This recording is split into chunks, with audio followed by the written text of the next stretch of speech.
Udhtimi shpirtëror për besimtarët musliman kulmoi me Fitr Bajramin, pas një muaji agjërimi mes adhurimit, faljes dhe solidaritetit me shtrimin e sixhadeve në sheshin Skënderbej. Besimtarët e shumtë mblodhën për faljen e namazit. Ceremonia nisi me leximin e Kuranit nga imami i xhamisë e Tembeu, Elton Karaj. Pas mbajtjes së ligjëratës, në orën 6:30, falja e namazit u drejtua nga kryetari i komunitetit musliman të Shqipërisë, Bujar Spahiu.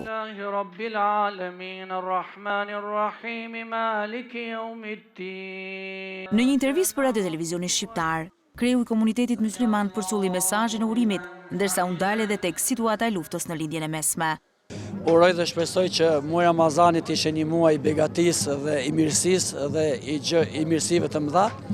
Dhe i amnistisë të përgjithshme duke shpresuar që Zoti na ketë fal gabimet dhe mëkatet tona. Ramazani është një institucion, një shkollë në vete, edukative, morale, shpirtërore dhe sociale, që realisht njeriu edhe individualisht dhe ai përmirësohet dhe reflekton në gjitha kuptimet e saj.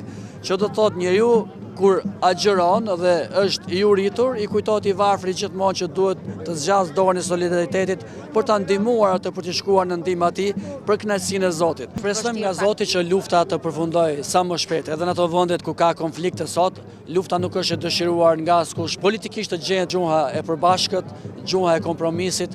Një mesazh vjen edhe nga besimtarët e pranishëm në shesh. Gëzuar Bajramin, Zoti ja pranof, Zoti i pashkof muslimanët dhe i shkatrof zullumqtarët. Gëzuar Bajramin dhe të kenë shëndetin dhe mbarësi gjithë jetën. Çfarë ndjen një besimtar musliman mbas një muaji agjërimi? Është shumë i lumtur me veten, shumë i lumtur me familjen dhe shumë i lumtur dhe me miqt dhe me shokët që ka përreth. Falim edhe treti vit radhazi, ndërkohë që agjerojmë që të fëmijët vejë. Qysh e ka qenë iniciativa ose si më thon shembulli, më pastaj duke lexuar vet, bindesh që duhet ta është një obligim që duhet ta bësh. Në përmbyllje të faljes, përveç takimeve në shenjë solidariteti dhe vlerave të mira njerëzore, nga Muftiu i Tiranës Bilal Teqa, u mbajt hutbeja e Bajramit. Dita e Fitr Bajramit, siç i takon traditës, vijon me drekën familjare, që bën bashkë në tryezën e festës të gjithë besimtarët musliman.